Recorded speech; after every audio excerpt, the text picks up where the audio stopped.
All right, shalom, shalom. First and foremost, we want to give all praise, honor, and glory to Yahweh, Bahashem, Yahweh Shai, Bahashem, Rachakodash. Double honors to the elders and apostles of Great Millstone. Peace and blessings to the 04 elect. Lord willing, we be a part of that number. All right, we're the bros from the G-Mid Brand Chicago. All right, I'm here with Brother Yahmaya. I'm the brother Kodar. Brother Makawali. And we just going into a lesson, it was inspired by class. Read some a few precepts, man. And this lesson is going to be entitled, We Gonna Eat, man. We gonna eat. All right, because, hey, when we living off the grid, man, the scripture says no man may buy or sell save that he have the mark. So if we living off the grid, hey, best believe the Lord is going to provide for us, man. The scripture says without faith it's impossible to please him. Okay? That's right. You want to start with Isaiah 65? Scriptures also say the just shall live by faith. Mm-hmm. So that's how we move, man. We operate in the spirit of Yahweh Hashem Yahweh Shai by the faith, by the fidelity, to him. It's like I tell the young ladies, man, I know they ain't gonna do it, but nevertheless, I gotta tell them, you be faithful to me. Hey, you ain't faithful. I said, bitch, you be faithful to me and I'm gonna be faithful to the Lord and we'll be good. Go ahead. It's about faith. Go ahead. This is Isaiah 65:13. Therefore, thus saith the Lord, Yahweh, thy power, behold, my servant shall eat, but ye shall be hungry. Behold, my servant shall drink, but ye shall be thirsty. Behold, my servant shall rejoice, but ye shall be ashamed. Behold, my servant shall sing for joy of heart, but ye shall cry for sorrow of heart, and shall howl for vexation of spirit. And ye shall leave your name. That was the point. Okay. You got it, bro. Break it down. Yeah, man. So in that day, man, the Lord's chosen is gonna be. We're not gonna be struggling in that day. The Lord is gonna provide us with food and drink. That's right. While these other people, the rest of these people out here scrambling, looking for stuff, trying to scavenge for stuff, the Lord is gonna provide us with that stuff in that day, man. Mm-hmm. That's right. That's food, right. Drink, Shelter, water. Yep, I was just gonna say that. Sanctuary. All right, we want shelter. You niggas, the Lord gonna tell you to go to your gods, man. What you serve. That's right. Ask JC to help you eat. Allah. I was just gonna say, ask Shmalai. To provide a shelter for you when there's no heat, no hot water, and it's dead in the middle of winter. Mm-hmm. And you out here with your kid. You out here with a brother. You out with your baby mama. It's gonna get real, man. Famine is coming. Siege is coming. All right? Blackouts and power shortages and outages is coming. It's a lot of chaos coming to reprove the wicked deeds of Mystery Babylon the Great and the niggers therein. That's right. You want that Kings, brother? Yeah, Bible show. All right. This is 1 Kings 19:1. It reads, And Ahab told Jezebel that all that Elijah had done, and how withal he had slain all the prophets with the sword. Then Jezebel sent the messenger unto Elijah, saying, So let the gods do to me, and more so, if I make not thy life as the life of one of them by tomorrow about this day. So he was eating. It said, and when he saw that, he arose and went for his life and came to Beersheba, which belonged to Judah, and his servants there. But he himself went a day's journey into the wilderness and came and sat down under a juniper tree and requested for himself that he might die, and said, It is enough. All right, he was he was in his feelings, so to speak. Yeah. All right, that's how to say it. That's the right word for it. It says, Now, O Yahweh, take away my life, for I am not better than my father. So he was in his feelings, man. He was heated. He was feeling some type of way, so forth and so on. All right. It said, as he lay and slept under a juniper tree, behold, an angel touched him and said unto him, Arise and eat. And he looked, and behold, there was a cake baking on the clothes, and the curse of water at his head. And he did eat and drink and lay down again. And the angel came a second time and touched him and said, Arise and eat, because the journey is too great for thee. So the Lord will show you, no matter what, he can provide for you, however he want. Behold, my servant shall eat. It said, he arose and ate and drank and went into strength of that meat 40 days and 40 nights into Horeb at the mount of Yahweh. You see that? That's mighty. So he off that.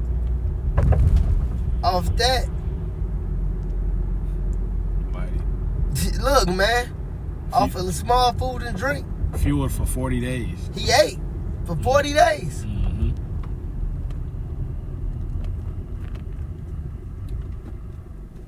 Man, that's so mighty, bro. All right. It's verse 5 again. It says, and he slept under the juniper tree. Then an angel touched him and said unto him, arise and eat. And like I said, he went under the tree. He was heated. He was in his feelings. All right, he felt something. He like, fuck, man. So he finds some sanctuary. The Lord provide for him. Show him it's all good. And that's how a lot of us going to be out here. That's why the scriptures say that things are written aforetime of our learning. We meditate on Elijah. We meditate on Elisha. We meditate on Moses. So forth and so on. All right, it says at verse 6, and he looked, and behold, there was a man. Verse 6, it said, and he looked, and behold, there was a man. No, there was a cake baking on the coals, and a curse of water at his head. And he did eat and drink, and laid him down again. And the angel of the Lord came to him a second time, and touched him, and said, arise, eat, because the journey is too great for thee. And he arose, and he did eat and drink, and went to the strength of this meat 40 days and 40 nights into the mount of God. And he became died into the cave and lodged there. And behold, the word of Yahweh came unto him and said unto him, what doest thou here, Elijah? And he said, I have been very jealous for the fear of Yahweh of hosts. Very jealous for Yahweh of hosts, for the children of Israel have forsaken thy covenant and thrown down thy altar. So he heated, man. Mm-hmm. And slain thy prophets with the swords. And I, even I only, am left to seek thy life, to take it away. And he said, go forth and stand upon the mount before Yahweh. And behold, Yahweh passed by, and a great strong wind rent the mountains and brake in pieces the rocks before the Lord. But Yahweh was not in the wind. But after the wind, an earthquake, but Yahweh was not in the earthquake. And after the earthquake, a fire, but Yahweh was not in the fire. So you see, all this happen, man. You got to really visualize how the prophet seeing this, man. It's a lot of this big ass thing turn. Catch this verse.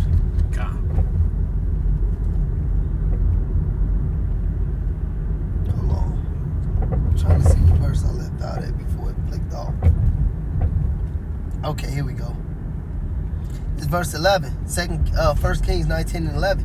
It says, and he said unto me, stand up there upon the mount before Yahweh, and behold, Yahweh passed by, and a great strong wind rent the mountains and brake in pieces the rocks before the Lord.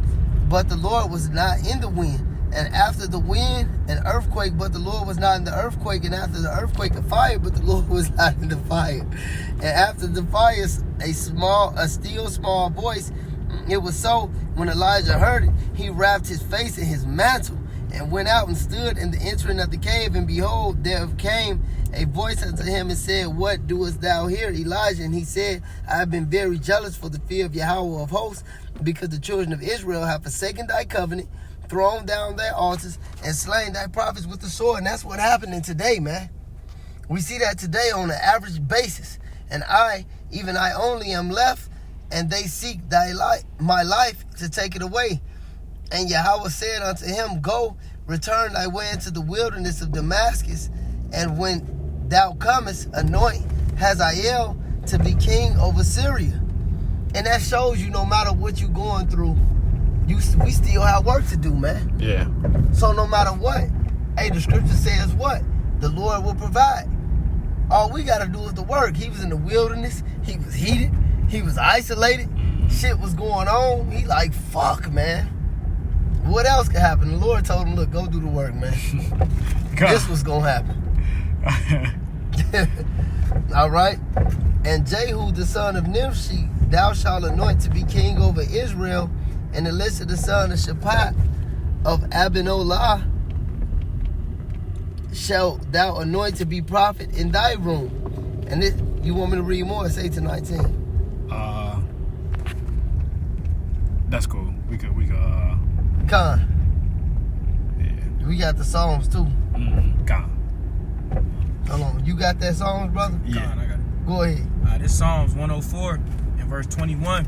The young lions roar after their prey and seek their meat from the Most High. Right. Hey, the Lord feeds his animals, man. The Lord feeds his beast. They wait on the Lord to feed them, man. How much more his men, right? How much more his men, man? The prophets who serve him day in, day out.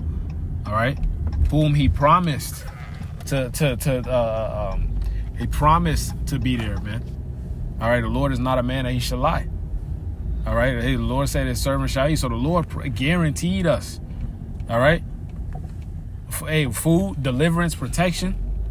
All right, so we can't be like the brother said in our feelings and doubt that, man.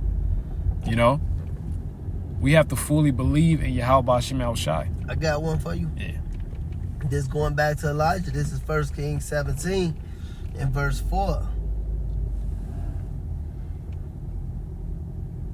Matter of fact, I'm going to start at 1. It was a famine, and it was a drought, and it was hardship. This 1 Kings of 17 and 1, it says, and Elijah the Tishbite, who was of the inhabitants of Gilead, said to Ahab, as the Lord God of Israel liveth, before whom I stand, there shall not be dew nor rain these years, but according to my word.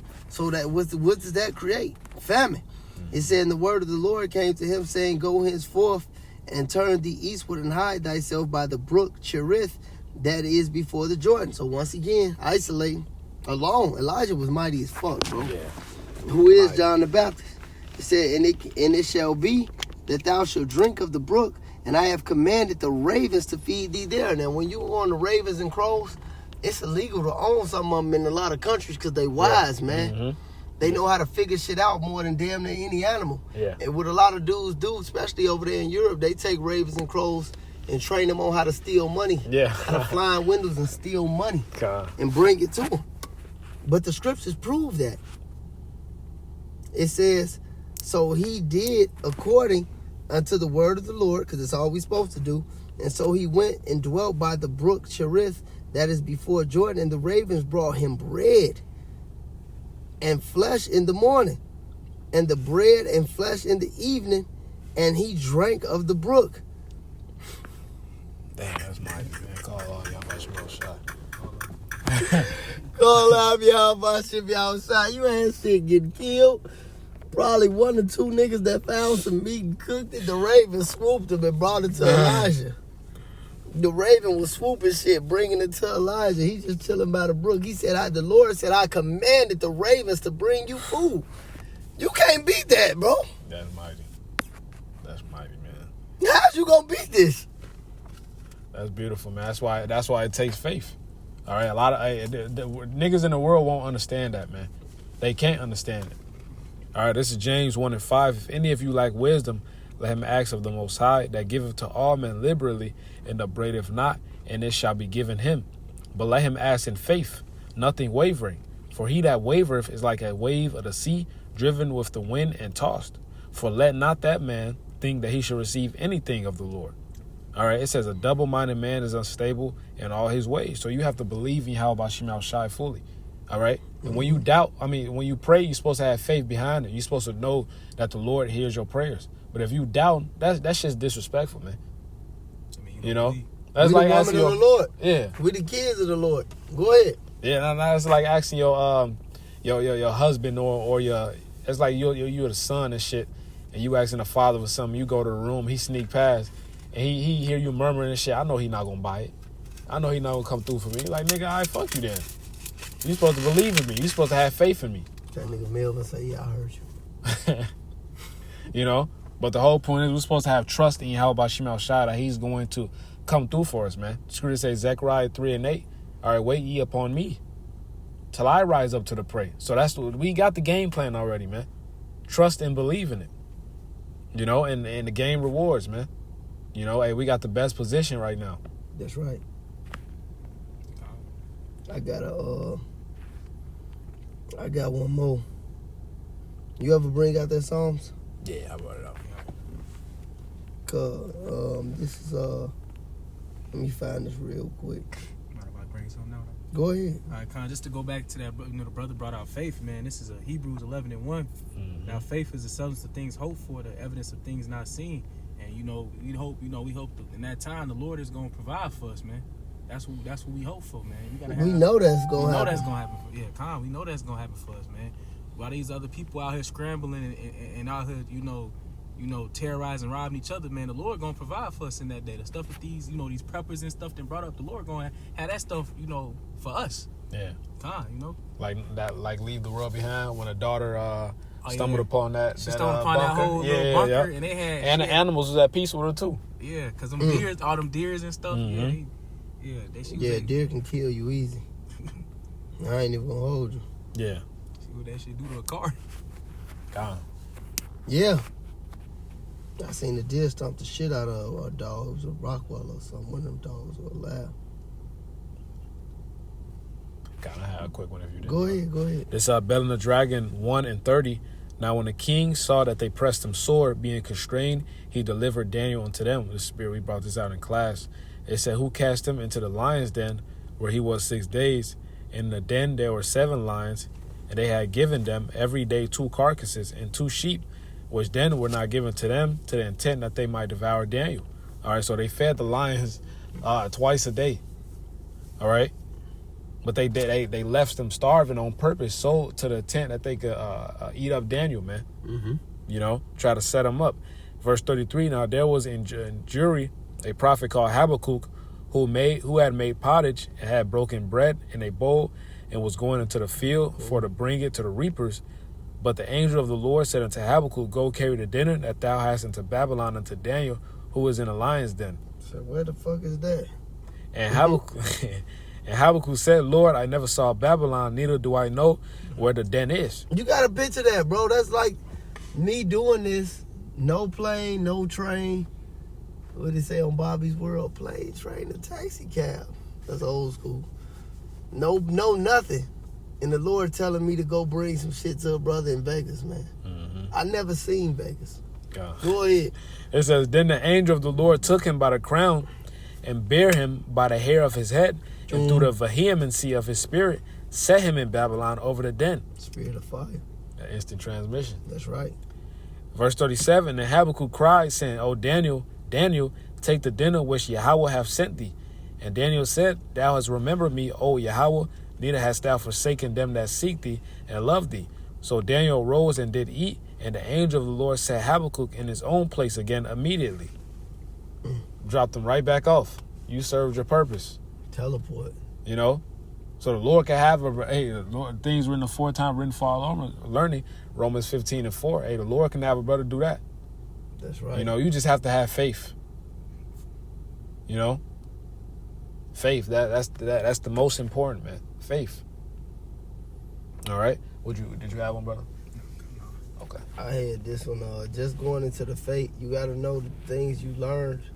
You should have to be assured. The scriptures talk about being assured of the things you learn from and whose faith follow, man.